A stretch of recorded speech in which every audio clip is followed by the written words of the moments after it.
Tamarrians force Picard to play a deadly game of survival on Star Trek The Next Generation. Hey, it's Janelle, and welcome back to another episode of Treknalysis.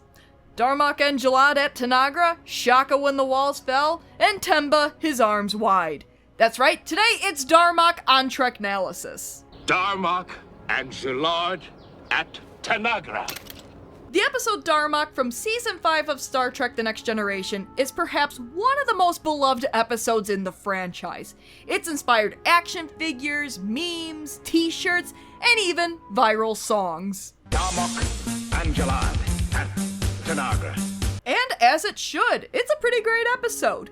There is some top-notch acting from Patrick Stewart and Paul Winfield in this episode, as well as exploring themes of language, stories, friendship, and Riker not knowing what the hell is wrong with these meme-speaking people. What the hell is going on? Who the hell are these people? What the hell is wrong with them? Yeah, this episode is also known for the aliens who speak basically in memes. Okay, technically cultural references no one gets. Like one of my videos. So gather round the campfire, kids, as I Temba an analysis of the TNG classic, Darmok. Deadly encounter on another exciting episode of Star Trek The Next Generation. But before I go further, make sure you subscribe to my channel. I talk a lot about Star Trek, video games, and whatever else I feel like talking about. And if you'd like to help support the channel, consider becoming a member. Be great to have you aboard. The Enterprise is on their way to meet up with a Tamarrian ship. Even though this isn't the first time Starfleet made contact with them, no formal relations have ever been established, which is kinda odd considering that's Starfleet's whole mission. To seek out new life and new civilizations. The only thing Picard and his stylin' new Season 5 jacket knows is that they're incomprehensible, but nice. But are they truly incomprehensible? A few moments later. Shaka when the walls fell. Xena at Anzo. I know those words, but that sign makes no sense. But hey, at least Troy only senses good intentions from them. Which is actually kinda useful this time. Look, I give Troy crap for stating the obvious, but considering the Tamarrians can't use their words, at least in a way that can be understood, Troy can at least sense that they're not trying to kill them all. That's one for you, Deanna! I sense nothing but good intentions from them, Captain. But what's the best way to communicate with someone who doesn't understand you? Talking loudly. Would you be prepared to consider the creation of a mutual non-aggression pact? Master Diplomat Picard, ladies and gents! Communication is a matter of patience, imagination. The Tamarrian captain and his first officer have a spirited discussion on their bridge, seemingly referencing proper names. But one particular phrase is emphasized. And I think you all know which phrase I'm talking about. Darmok. Darmok. And after the Tamarrian captain takes his first officer's knife, Picard is randomly beamed away to Southern California. Yeah, probably not the best way to establish communication.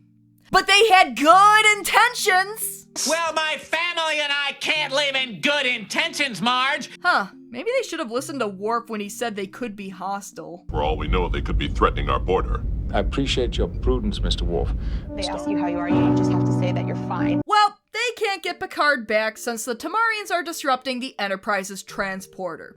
In fact, it's working so well that the Tamarrians can't even get their own captain back. The Tamarrian captain also has 2 knives compared to Picard's none. I gotta tell you, this is pretty terrific. Yeah. Oh yeah, strange alien approaching you with 2 knives? Clearly he's looking for a fight. You want to fight with me? Guys want to fight? Look, maybe he just wants to reenact the music video for Beat It. You don't know!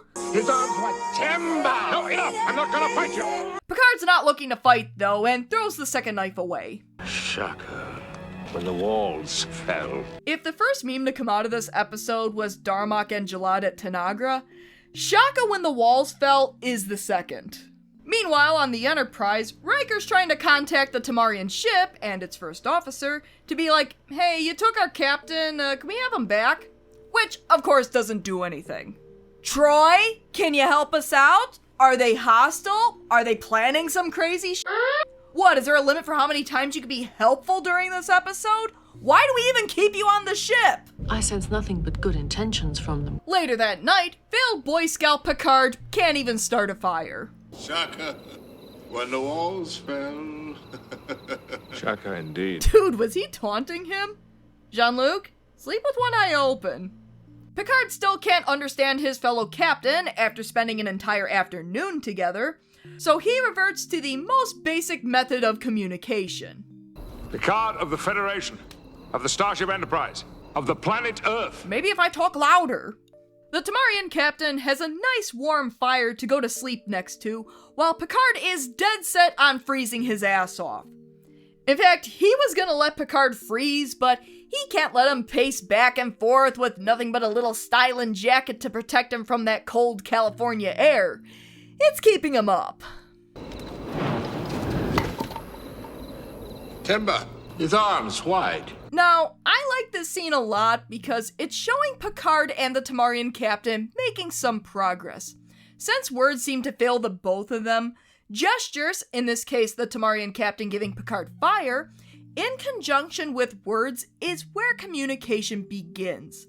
And not only is Picard able to piece together that Temba, his arms wide, is a phrase associated with generosity and giving, but it's also a sign that his fellow captain isn't hostile and isn't going to let him die in the cold. There's still a lot of unanswered questions of why they're there in the first place, but this is a start. Thank you. Thank you. Meanwhile, Riker sends Worf and Ensign Rakina in a shuttle to pick up Picard, which sounds like a disaster waiting to happen. See what I mean? Nice shooting. Troy, now would be a good time to use your empathic skills to tell us if they have bad intentions. I sense nothing but good intentions. But at least Worf has faith in Picard's abilities as a warrior. I have confidence in his ability as a warrior. I'll take that course when it's the last one left. They ask you how you are, you just have to say that you're fine. Since a lot of problems could be solved by just talking, Data and Deanna are tasked with trying to figure out the Tamarian language. Now, before you think I'm going to start crapping on the idea of Deanna helping, she has helped Picard with language in the past, even though she's not a linguist. She helped him with the Harada language, which mostly sounds like how you'd tell your mechanic how your car is acting up. Klaxon ris blash blanarnik. And she even gave insight into the Shellyax language. I may have meant liquid, clear. We conceptualize the universe in relatively the same way. So, it's not that weird that she's helping Data figure out the Tamarian language. Darmok, Mira! Darmok. It seems to be a point of contention between them. Well, thank you, Counselor Obvious! Heck, the most she does is Google Darmok and Tanagra, which just turns up a bunch of various historical figures across the entire sector. And food items for some reason. A frozen dessert on Tasna 5. A ceremonial drink on Larishi 4. What are we worried about? They were just ordering up some dinner!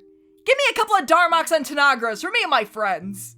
Hey, another round of strawberry for me and my friends! Meanwhile, look who survived the night in one piece! Thanks for the fire, Captain! And what does Picard do to thank his new BFF? Read his diary! Don't worry, he's not gonna know. Darmok! Kevin! What did you do to my room? I mean, the alien who kidnapped you finds you looking at his diary. He's gonna want to start some shit, right? No, enough! I'm not gonna fight you! You will just have... Oh.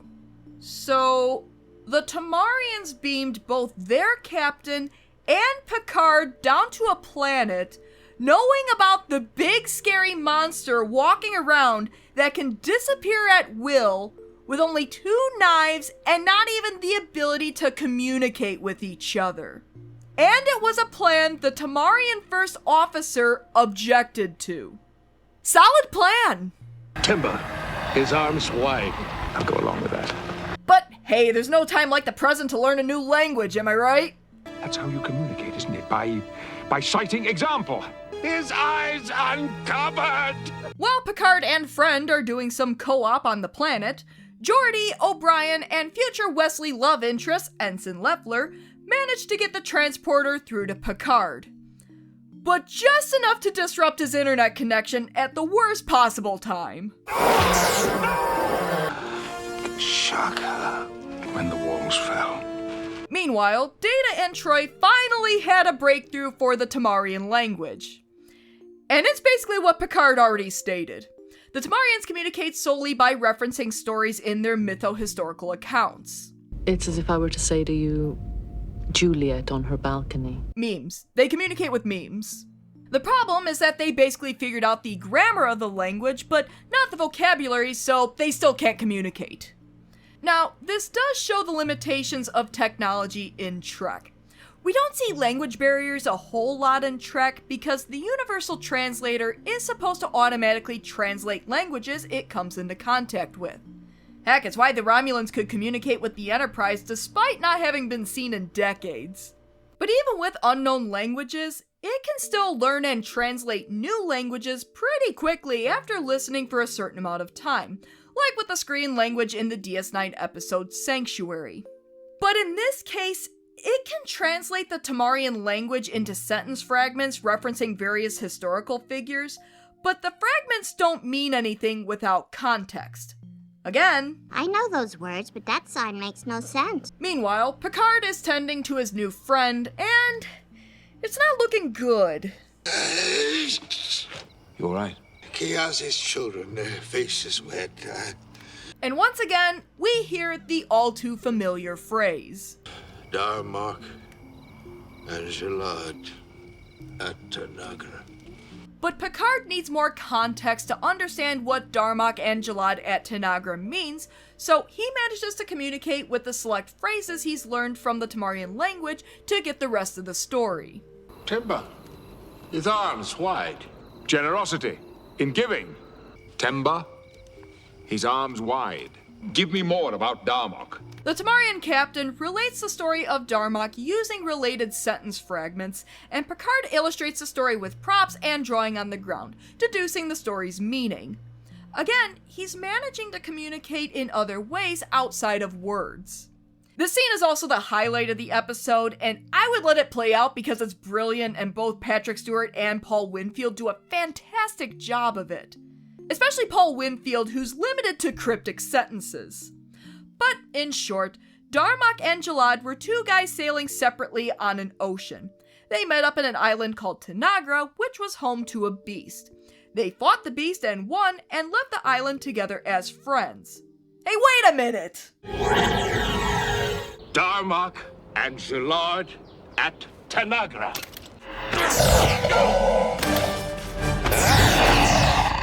You hoped that something like this would happen, didn't you? See, the hope was that if the Tamarian captain and Picard struggled against the beast of this planet, they would forge a friendship and eventually open official relations between the Tamarians and the Federation. Wish you could have done that without the kidnapping, but I appreciate the sentiment. But now the Tamarian captain wants to hear a story from Picard, which would make sense from someone from a culture that places such a strong emphasis on stories. Initially, Picard is hesitant because... I'm not much of a storyteller. Liar! I would listen to that man teach a Shakespeare class. But also because the Tamarian captain wouldn't understand it due to the limitations of his language. But nevertheless, he wants to hear a story. This is a story, a very ancient one, from Earth. Now this is a story all about how my life got flipped, turned upside down. Picard tells him an abridged version of the Epic of Gilgamesh, which I will admit I never read, and the main reasons I know about it are because of this episode and the couple of times Gilgamesh appeared as the leader of Samaria in Civilization. He also declared war on me. Gilgamesh, a king at Uruk. Again, this is another brilliant moment I would play in its entirety, but in short, Gilgamesh was a tyrant king until he met a wild man named Enkidu, and they became friends after they fought with each other. Nothing like a couple of bros becoming friends after duking it out, am I right? They later went on to take on the Great Bull of Heaven, which was killing men by the hundreds, and they were victorious. Enkidu caught the bull by the tail. Gilgamesh struck him with his sword. Afterwards, Enkidu was struck down by the Sumerian gods, and Gilgamesh mourned his friend, saying, He who was my companion through adventure and hardship is gone forever. Now, as much as people focus on language and communication in this episode, and don't get me wrong, it is a big part of the episode. But, and this could be because I like to talk about fictional TV shows on my channel, the theme that stands out to me is the importance of stories in cultures. Fiction can sometimes get brushed off as just being silly stories, usually TV shows, movies, video games, occasionally books, but less so. But themes within fiction illustrate a lot of who we are as a culture, our values, morals, current events of the time, even glimpses into daily life. They can be used to explain why we believe in certain principles, inspire us to be better people, or even give us hope in dark times in a creative and relatable way. Even if the stories never actually happened, there's still an element of truth in them. And then beyond that, stories can be used to relate to different people, even across cultures. There are some themes and tropes that are simply universal, even transcending time. Friendship, honor, the importance of family, good versus evil. Those themes can be used to relate to new people and forge connections beyond simple introductions.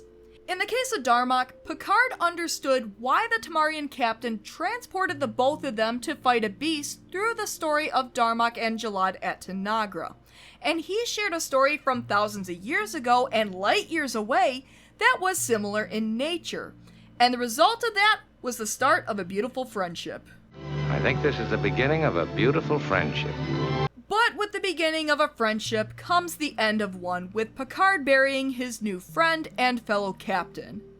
Which won't be the last time he has to do that either. Riker is preparing for war just to get the transporter working to get Picard the hell off the planet. Kalash!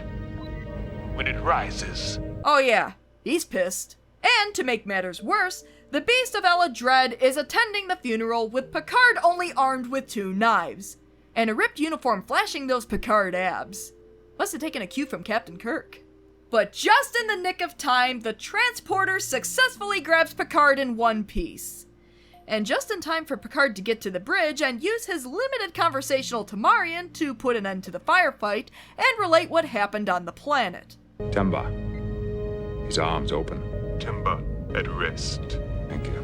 Riker catches Picard up on some damage reports and finds him reading the Homeric hymns of ancient Greece as a way to become more familiar with their own mythology to help relate to the Tamarians the next time they run into them. After all, the Tamarian captain sacrificed his own life for a chance of communication between them.